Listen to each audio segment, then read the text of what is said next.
Hash the front row of her own life. Hash part 1, the last seat. The chair was cold, even through the fabric of my good dress. I'd pressed it the night before, the dusty rose one I'd found at the thrift shop on Beaumont Avenue, the kind of store I'd been shopping at long before it became fashionable for younger people to do so. It had a small pearl button missing near the collar, and I'd replaced it with one that was close but not quite right. I thought no one would notice. I thought a lot of things that morning that turned out to be wrong. My name is Dorothy Ellison. I am 64 years old, retired from 38 years of nursing at St. Augustine Community Hospital on the east side of Milwaukee, and I have raised one son on my own. His name is Marcus. He married a woman named Vivienne Holt 8 hours ago, and I have not yet decided how I feel about that. What I know for certain is how I feel about where they seated me. Row 12, behind the hired string quartet, beside a service door that opened twice during the ceremony to let in catering staff carrying towers of champagne flutes.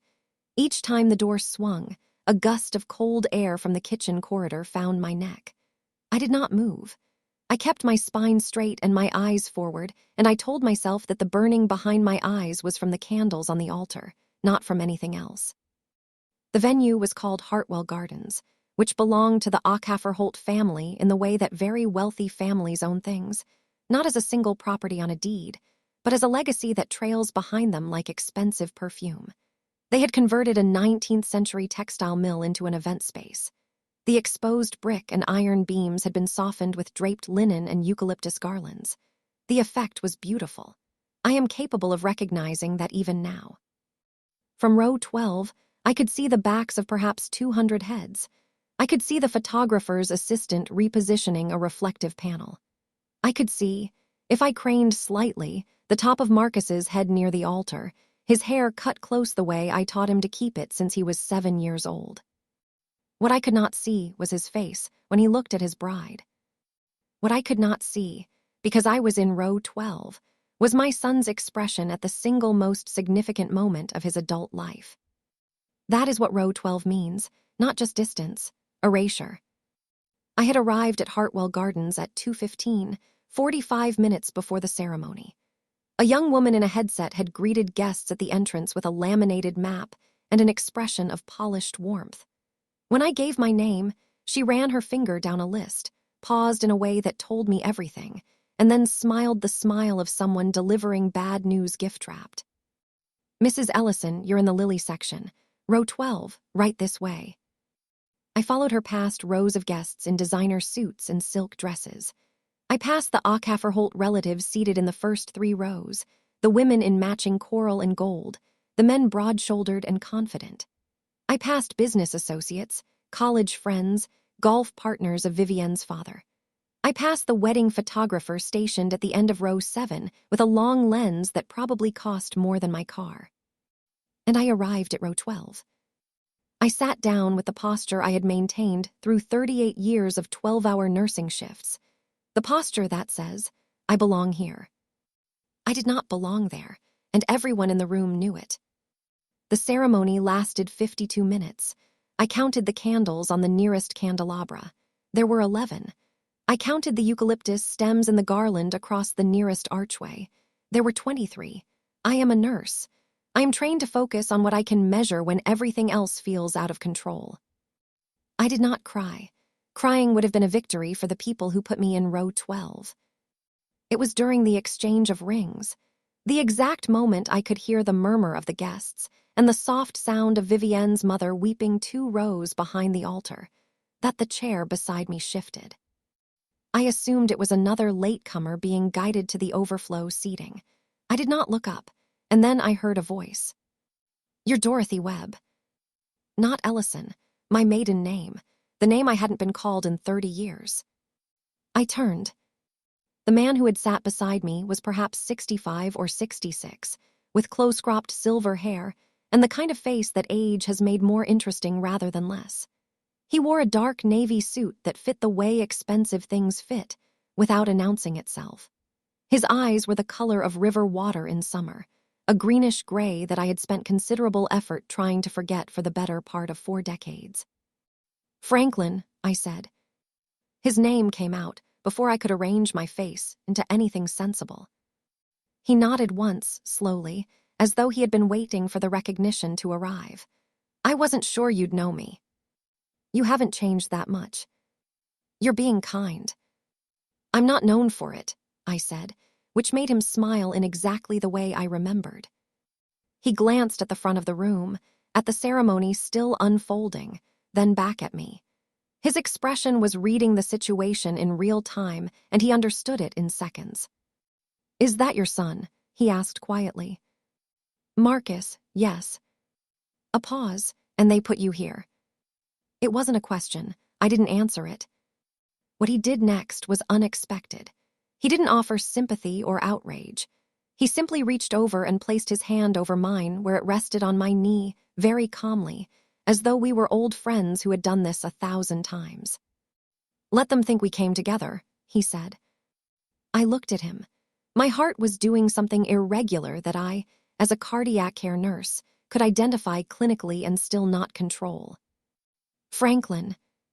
Just for now, he said. You can explain later why it's a terrible idea. From the direction of the front rows, I noticed a shift. The Ackerholt relatives who had been focused on the ceremony were now glancing back. I saw one woman, Vivienne's aunt, I would learn later, a formidable woman named Celestine who wore pearls in 3 strands, lean toward the woman beside her and whisper something. At the altar, Marcus had glanced down the aisle for reasons I couldn't determine. His gaze found me. And then, with the particular attention of someone who has just noticed an unexpected variable, it moved to the man beside me. I watched my son's expression change. He's looking, Franklin said quietly, not turning his head. I know. Smile. I am smiling. You're doing what nurses do when they're about to give an injection. Smile differently. Despite everything, I almost laughed. You haven't changed that much either. I lifted my chin. I softened my expression. And when Marcus looked down a second time, he saw his mother seated in row 12, the row where they had put her to minimize her, seated beside a man whose bearing and quiet confidence made half the room wonder who he was. The power in that room did something subtle and real in the space of 30 seconds. I could feel it, the way you feel a weather change before you can see it. Part 2, the garden. The reception was held in the restored courtyard behind the mill, strung with warm lights and bordered by late-season roses. I stood near the edge of it with a glass of sparkling water. I had stopped drinking alcohol 5 years ago for reasons related to my blood pressure and my peace of mind, and Franklin stood beside me. How did you end up here? I asked. At this wedding. Arthur Ackerholt is my business associate. We've been working together for about 3 years. He paused. I had no idea his daughter was marrying your son. I didn't know you had a son. There's a great deal you don't know about me. I'm aware of that, he said. It's one of the things I've regretted most. I looked at him sideways. Don't what? Don't start that conversation here.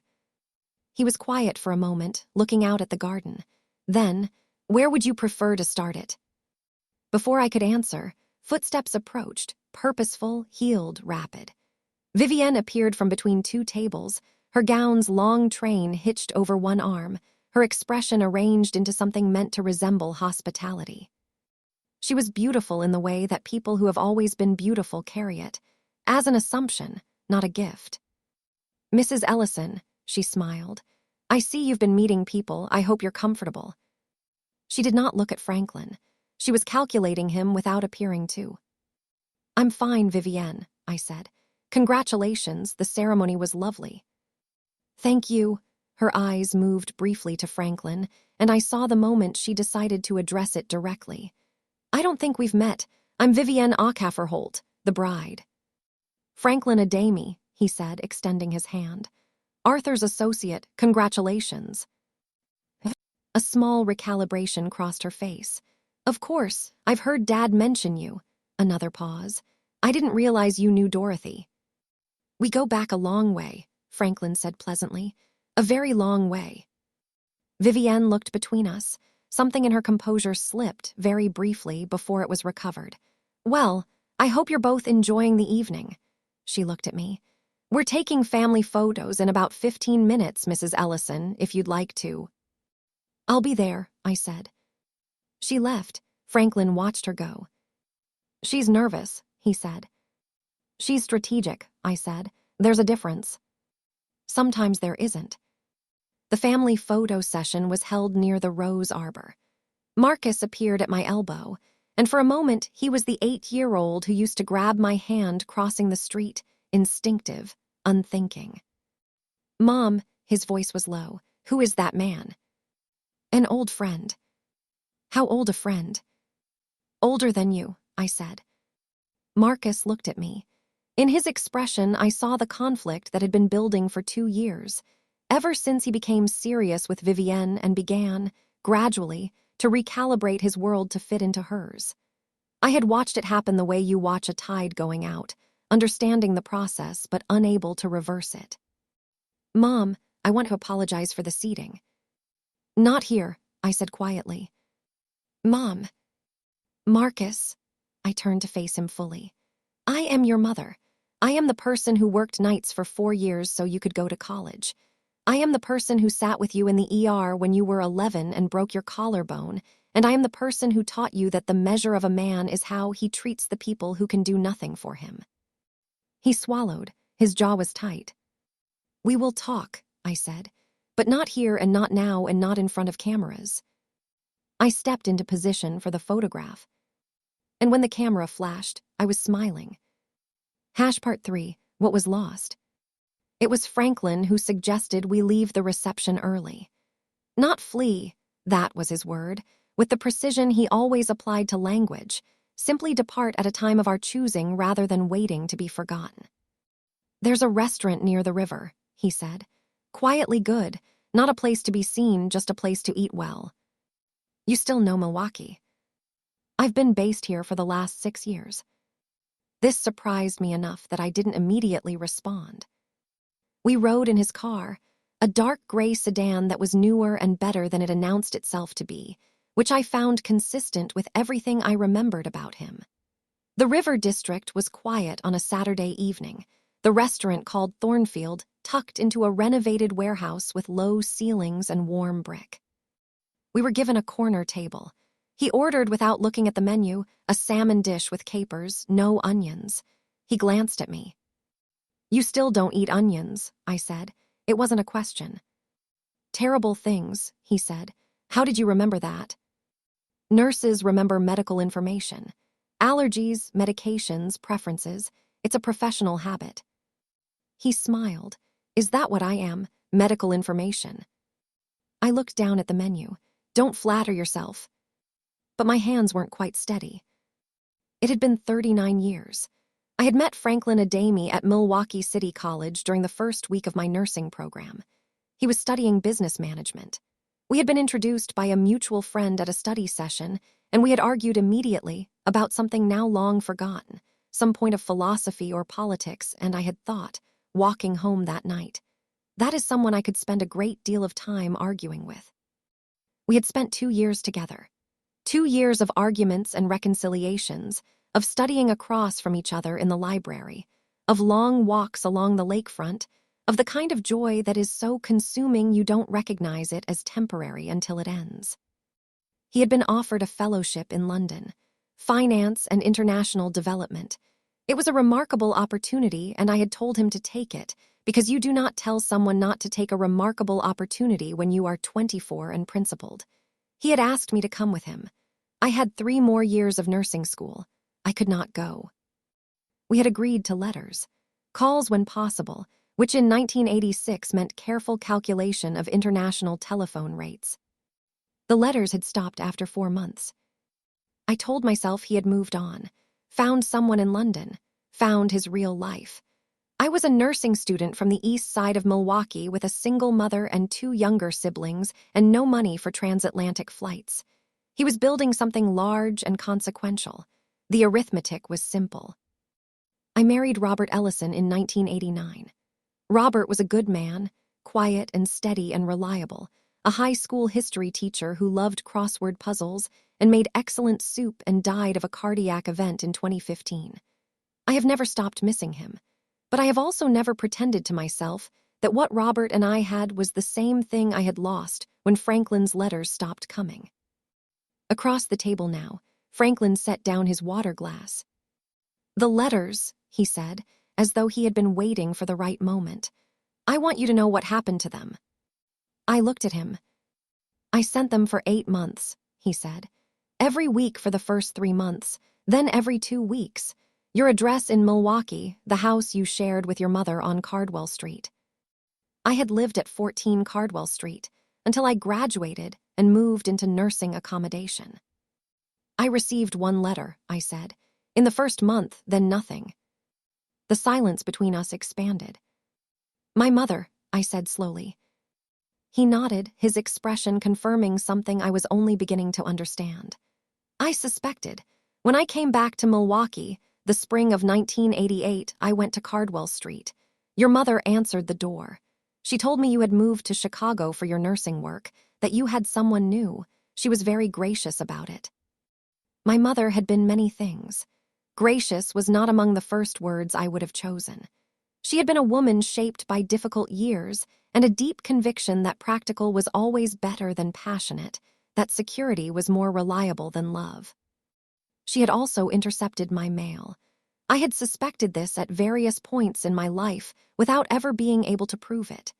Now, sitting in a quiet restaurant 39 years later, the geometry of what had been done to me was becoming visible. "I never moved to Chicago," I said. "I know that now." "I thought you'd—" I stopped, breathed, started again. "I thought you found London and decided Milwaukee wasn't worth the postage." He looked at me with an expression I recognized from the time we had been together. The expression he got when something mattered more than he knew how to say. "Dorothy," he said, "I came back twice, 1988, 1990. The second time I was told you had married." "I was engaged by then," I said. "To Robert." I paused. "He was a good man." "I believe you. I don't regret marrying him. I would never ask you to."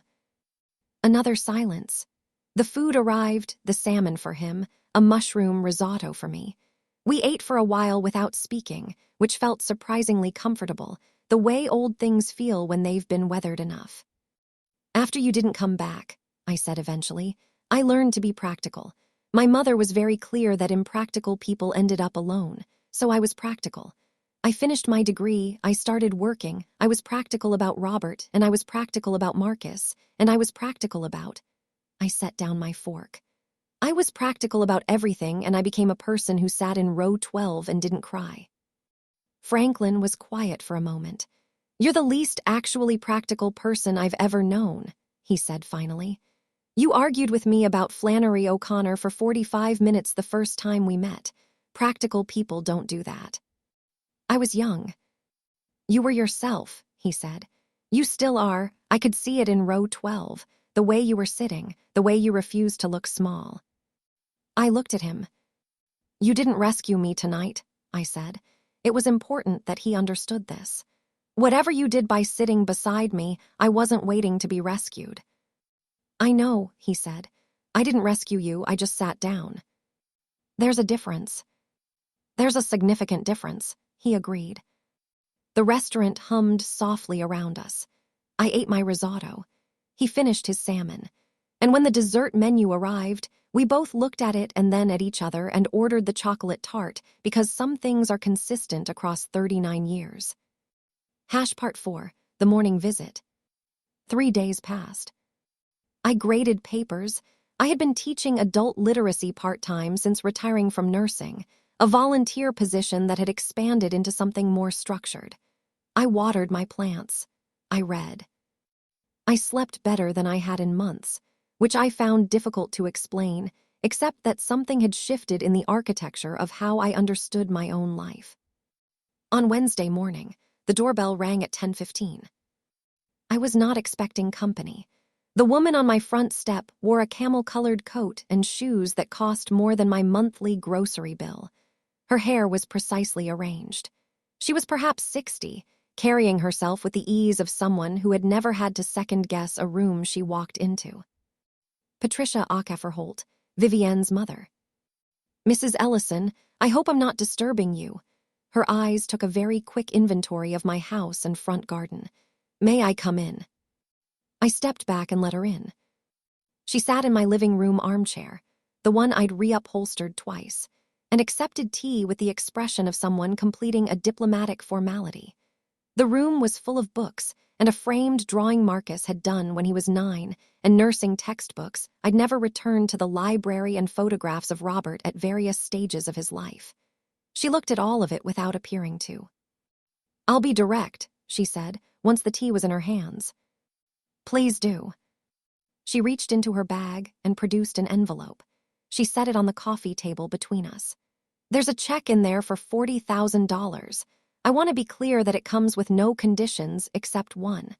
I would like you to encourage Mr. Adami to consider renewing the service contracts he holds with my husband's company on the existing terms. I understand you have his ear. I looked at the envelope, then at her. You're asking me to influence a business negotiation, I said. I'm asking you to consider what's good for your family, she said smoothly. Marcus has built something real with Vivienne. The Holt family can offer Marcus opportunities that... Stop, I said. She stopped. Mrs. Holt, I said carefully. Your daughter seated me in row 12 at her wedding, behind the string quartet, beside the service entrance. My son said nothing, and now you've come to my home with a check. She had the intelligence to recognize there was no adequate response to this sequence of events, so she said nothing. My husband Robert used to say that the people who most want your loyalty are the people who have done the least to earn it, I said. I picked up the envelope and held it out to her. Take this back. She didn't take it. Mrs. Ellison, I'm trying to find a path forward that works for everyone. Then apologize, I said. Genuinely, not strategically. Come back when you can tell me what was wrong about what happened at that wedding and say it because you understand it rather than because it's costing you something. I set the envelope on her knee. Take this. I don't need it and I won't be bought. A long pause. She took the envelope. You're making this more difficult than it has to be, she said. I'm making it exactly as difficult as it should be, I said. There's a difference. She left without finishing her tea. I called Franklin.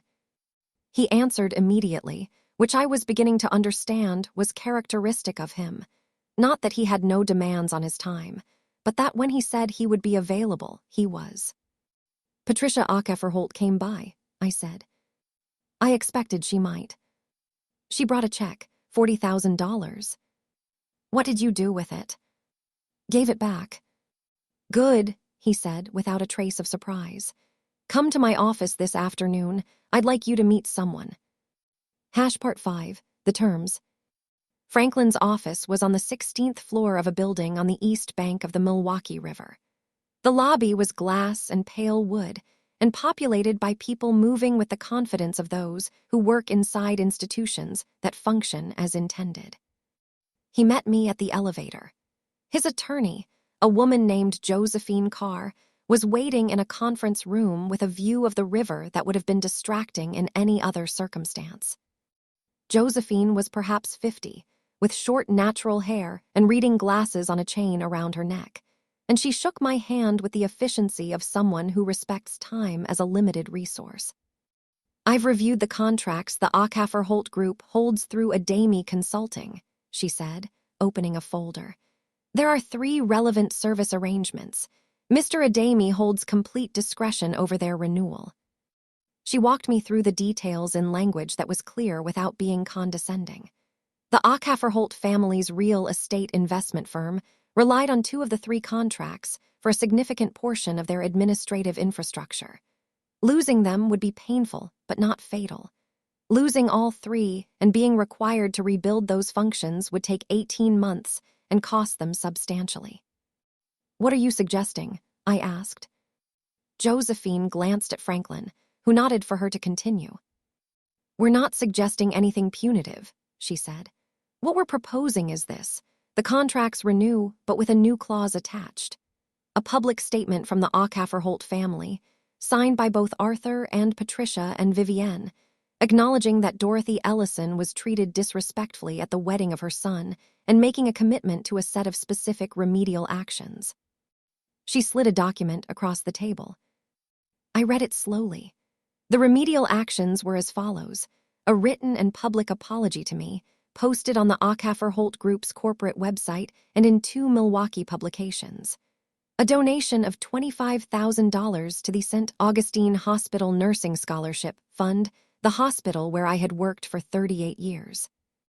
And the establishment of what the document called the Robert Ellison Award, a 5-year annual scholarship for adult literacy students at Milwaukee City College, where Franklin and I had both studied, worth $5,000 per year. I looked up. My throat felt tight. Robert's name in a legal document. Robert's name is something that would continue. You don't have to include him, I said. I want to, Franklin said quietly. He was your husband. He was Marcus's father. Whatever happened between us or didn't happen, Robert Ellison was part of your story and he deserves to be recognized. I was quiet for a long time. What if they refuse? Then the contracts terminate in 72 hours, Josephine said simply. We reclaim the service infrastructure. They rebuild. It's inconvenient and expensive, and their reputation in the business community takes a significant hit. I looked at the document again, at Robert's name. All right, I said. Josephine nodded and made a note. I'll send the formal notice this afternoon. On the way out, Franklin walked me to the elevator. We stood in the lobby while the afternoon light came through the glass panels and made patterns on the floor. I don't want revenge, I said. I want you to know that. I know. I want them to understand that you can't treat people as though they're disposable and then behave as though nothing happened. That's not revenge, he said. That's accountability. They're completely different things. The elevator arrived. I stepped in, then turned. Thank you, I said, for sitting in row 12. He smiled. Best decision I've made in quite some time. Part 6, what Bryce knew. Note, character name changed to Marcus throughout, continuing. Marcus called the next morning at 7:45. I was already awake, sitting with my coffee at the kitchen table, looking at the small garden Robert had planted in the last years of his life. The black-eyed Susans had gone to seed, but the late roses were still holding on. Mom, his voice was the voice of someone who hadn't slept. I need to come over. Come, I said. He arrived 40 minutes later in a jacket I'd given him 3 Christmases ago, plain wool, navy blue, nothing expensive. Not the tailored things he usually wore now.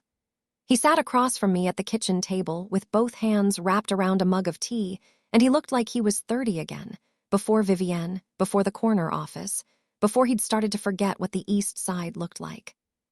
I read the contract summary, he said. Vivienne's parents sent it to us last night. I waited. Mom, I need to ask you, is this about the business arrangement, or is this about the wedding? What do you think? He was quiet for a moment, then, the wedding. Yes. He looked down at his mug. I should have said something.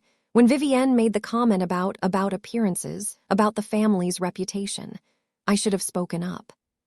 Yes, I said again. I was afraid. Of what? He lifted his eyes. In them I saw something I had not seen in a long time, something genuine, unperformed. Shame. Real shame, not the managed kind. Of everything. Of her family's disapproval. Of looking like I didn't fit. He stopped. Of being seen as the kid from the East Side again. I set down my coffee cup. Marcus, I said, you will always be the kid from the East Side. That's not a limitation. That's where you learn that hard work is real and that people in difficulty deserve dignity, and that a good meal shared with people you love is worth more than a table at any restaurant anyone has ever taken you to. Being from the East Side is not something you escape. It's something you carry, and it depends entirely on you whether you carry it with shame or with pride. He was very still. Your father, I said, Grew up in a house with no insulation and a furnace that gave out every February. He was the proudest man I have ever known. Not arrogant. Proud. He knew what he was made of. He never let anyone make him feel small, and he never made anyone else feel small either. That is what I raised you to be. Marcus set down his mug. He pressed his lips together. And then, for the first time since he was a teenager, my son cried. Not dramatically. Just the quiet kind, eyes going red, jaw working, the effort to contain something that couldn't quite be contained. I let him. I didn't reach for him immediately because he needed to sit in it for a moment, the way you need to sit in a difficult truth before you can begin to move past it. Then I reached across the table and put my hand over his. I'm not asking you to choose between me and Vivienne, I said. I'm asking you to choose between who you are and who you've been pretending to be. They're not the same choice. He nodded. His voice when it came was rough. I know. The apology, I said. When it comes, and it will come, I need it to be real, not legal compliance, not a box checked because a contract requires it. Real. I'll make it real, he said. I promise. I believed him, not because he promised, promises are easy, but because of the way he looked, like a man who has finally looked in a mirror and recognized the stranger there. Part 7, the fundraiser. The apology was delivered 11 days after the wedding at the Milwaukee Children's Healthcare Foundation annual benefit, a gala that the Ackerholt family had sponsored for the past 7 years. They had chosen the venue themselves. Josephine told me this, and I understood the logic. A public apology at a private event would be witnessed but contained. A public apology at an event where they were the hosts, among their own peers, in a room where they held social power, was a different kind of statement. It said, we are strong enough to say we were wrong. Or it said, we would rather control the setting than lose the narrative entirely. Either way, I would be there. Franklin picked me up at 6. I wore a simple black dress that Robert had particularly liked, the kind of simple that takes effort to achieve, and my mother's pearl earrings, which were the one thing of hers I had kept without ambivalence. The Milwaukee Children's Healthcare Foundation held its annual benefit at the Glassworks, a venue whose name accurately described its character. Floor-to-ceiling windows overlooking the river, the city lights reflected in layered planes of glass. It was full when we arrived. The air smelled of catered food and expensive scent, and the particular electricity of a room where people are performing for each other. We were guided to our seats, front table, near the stage. Josephine had ensured this. I did not look around for where they might have originally planned to put me. Arthur Ackerholt took the stage at 8 o'clock. He was a large man with a measured quality about him, the type of person who succeeds partly through genuine intelligence and partly through never quite letting you know what he's thinking. He spoke about the foundation, about the hospital, about the meaning of community investment. Then he paused, and his eyes found me at the front table. Tonight, he said, before we proceed with our program, our family has something we wish to address publicly. The room shifted its attention. These things, public acknowledgments of private wrongs, were unusual enough to command full focus. Vivienne came to the stage. In the 11 days since the wedding, something in her face had changed. The polished composure was still there, but it was holding something different now, something less certain of itself, which made it look, paradoxically, more real. She unfolded a paper. She looked at it. Then she looked up, and her eyes found mine. 11 days ago, she said, I was married in a ceremony surrounded by people I love and people who have supported our family. Among those people was my husband's mother, Dorothy Ellison, a woman who spent 38 years as a nurse at St. Augustine Hospital, who raised Marcus alone, and who is the reason my husband is the person I fell in love with. The room was very quiet. Dorothy Ellison was seated in row 12, behind the musicians and beside the service entrance. This was not an accident. It was a choice that I made and that I did not have the courage or the clarity to correct in the moment. And when my mother-in-law arrived at her son's wedding, no one, not me, not my family, received her with the respect she had earned. She stopped. Her composure was holding, but only just. I have been raised to value appearances. What I am learning, What I am being asked to recognize is the difference between the appearance of dignity and actual dignity. Dorothy Ellison has both. What I showed her was neither. I am sorry. Not because it is required of me, but because I understand now what I did, and it was wrong. The room held a particular kind of silence, the kind that means something is being absorbed rather than simply heard. Arthur spoke briefly after his daughter, adding the family's formal apology on behalf of the Ackhafer-Holt group and confirming the establishment of the Robert Ellison Award and the St. Augustine Scholarship. Marcus spoke last. He had not been required to. Nothing in any contract asked him to stand before a room of his wife's family's business associates and acknowledge a failure. He did it anyway. He spoke for perhaps 3 minutes. He talked about his father, who had died when Marcus was 26, and about being raised on the East Side, and about the gradual process by which he had let the values of another world begin to override the ones he had been given. He did not perform emotion. He simply said what was true. When he looked at me near the end, his voice was steady.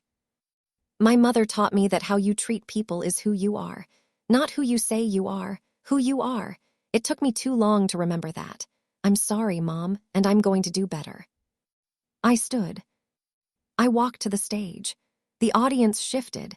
This had not been planned, and unplanned things in ballrooms create a particular alertness. I took the microphone. I looked at the room. I'm not a woman of many speeches, I said. I'm a nurse. We're trained to observe, to respond, and to be honest about what we're seeing. What I'm seeing tonight is a family trying to do something genuinely difficult. I looked at Vivienne. Admitting error is not a weakness. It's the beginning of something that might actually work. I paused. I acknowledge this apology, and I accept the beginning of a new arrangement, one where I'm not seated in the last row.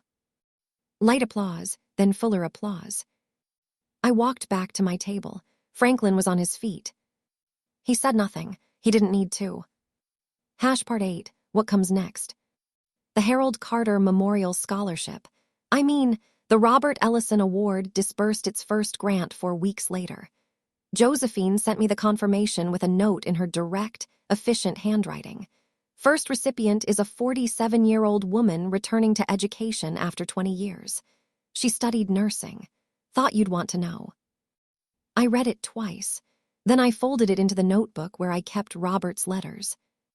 Marcus began calling on Sunday mornings.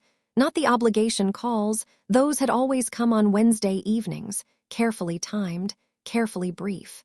The Sunday calls were different. He told me about things that had actually happened during his week. He asked me questions that required real answers. Once, unprompted, he told me a story about his father that I had not known.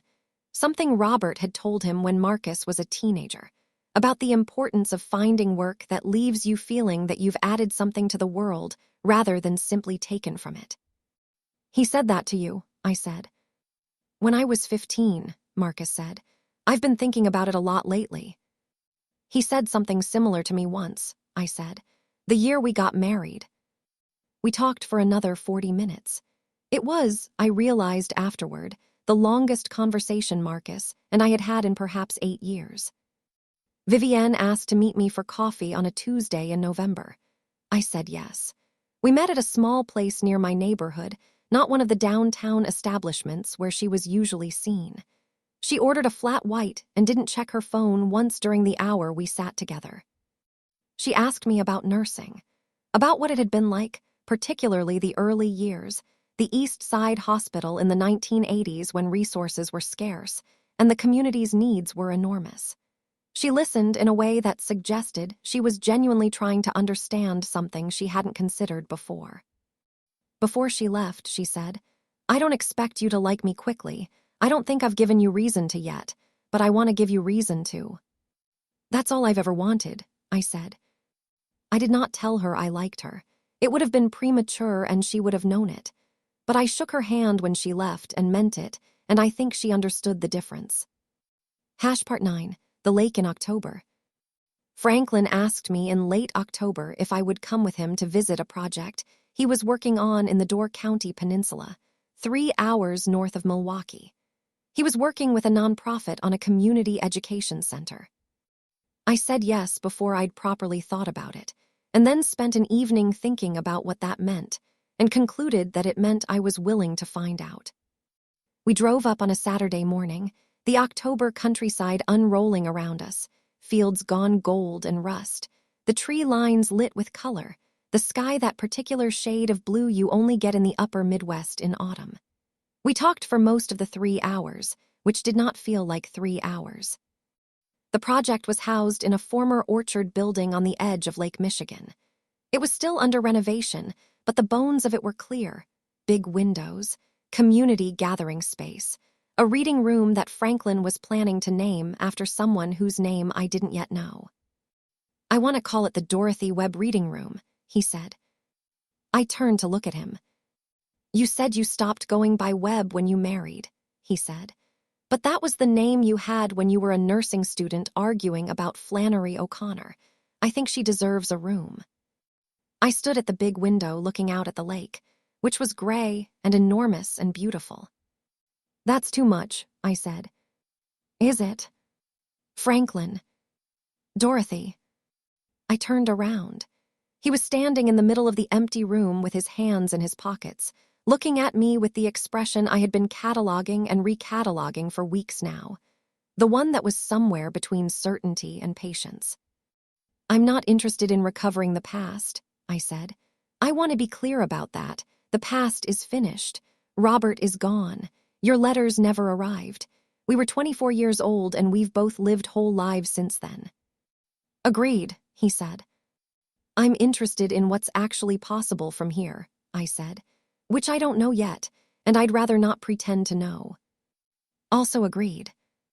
"And I'm not going to be someone who sits in whatever row she's assigned to." "I know that," he said. "I sat in row 12. I know exactly what you're made of." I looked at him for a long moment. Outside, the lake moved. The light shifted. Somewhere in the orchard behind the building, a bird was doing something seasonal and uncomplicated. "There's a restaurant in Fish Creek," I said. "I read about it, good fish." "I know the one," he said. "Then let's go to dinner," I said, "and we'll see what we're able to figure out." He smiled, the full version, the one that hadn't changed in 39 years. We went to dinner. We figured out quite a lot. Part 10, the front row. 6 months after the wedding at Hartwell Gardens, a small ceremony was held in the reading room of the Door County Education Center, which had been completed by February and open to the community with considerable local enthusiasm. The Robert Ellison Award's first recipient, the 47-year-old nursing student Josephine had mentioned in her note, was named Sandra Kowalczyk. She came from Racine and had 3 adult children, and she stood at the small podium in the reading room and talked about what it meant to be seen as someone worth investing in. I sat in the front row. Not because anyone placed me there, not because I had negotiated for it or insisted upon it. I sat in the front row because that is where I belonged, and I had stopped pretending otherwise. Marcus sat beside me. On his other side, Vivienne, who had come up for the ceremony.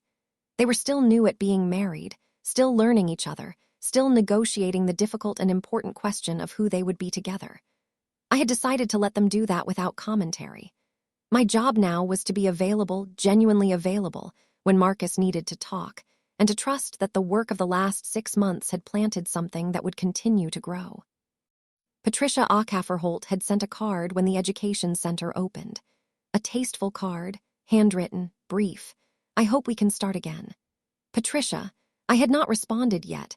I was still deciding whether I was ready to invest in that conversation. Some doors open when the conditions are right. Forcing them open on a timeline that suits someone else's comfort had been something I'd done enough of for one lifetime. Franklin sat on my other side. His hand found mine during Sandra's speech and stayed there. After the ceremony, we walked out to the lake path behind the building. The spring light was thin and clean. The lake was still, and the sky above it was the kind of pale blue that makes you feel the world is beginning again. "She did well," Franklin said, meaning Sandra. "She did." "You talked to her beforehand." I told her that nervousness and readiness look the same from the inside and completely different from the outside. and that no one in that room was rooting for her to fail. Nurse wisdom. Human wisdom, I said. Nurses just have a lot of practice delivering it. We walked for a while in the quiet. The lake moved beside us with its old, indifferent patience. I've been thinking, Franklin said. That's generally either good news or complicated news. Both, potentially. He glanced at me. I'm planning to spend more time in Door County this year, the education center, a few other projects, I thought. Yes, I said. He stopped walking. I haven't asked anything yet. I know, I said, but I know what the question sounds like, and the answer is yes, whatever the question turns out to be specifically. He looked at me with the expression that I had, over the past 6 months, decided I was no longer going to pretend didn't affect me. You've gotten bolder, he said. I've always been bold, I said. I've just stopped being afraid of what it costs. He lifted my hand and pressed it briefly, in the precise and unhurried way that said everything the long road had cost us, and everything it had eventually delivered. We stood by the lake for a while. Behind us, through the windows of the reading room, I could see the shapes of people talking, the small warmth of a room that had been built to hold community. I thought of row 12, of the cold air from the service entrance, of the way I had held my spine straight and told myself I belonged there. I thought of what it had cost to stop pretending. I thought of Robert, who would have looked at all of this, the scholarship in his name, the reading room, the improbable second chapter of something he had never known existed, and would have said, with the quiet satisfaction that was his characteristic expression, "Well, isn't that something?" It was something. It was, in fact, everything. The lake moved. The light continued its slow work across the water. And Dorothy Ellison, 64 years old, retired nurse, adult literacy teacher, mother, widow, and woman who had once sat in row 12 and decided it was the last time, stood in the front row of her own life. And she stayed there. If you have ever been placed in a row that didn't reflect your worth, if you have ever held your spine straight in a chair where you were meant to feel small, then you know that standing up is not a moment. It is a practice. It is something you choose again and again until it becomes simply who you are. That is all any of us can do. And it is enough. And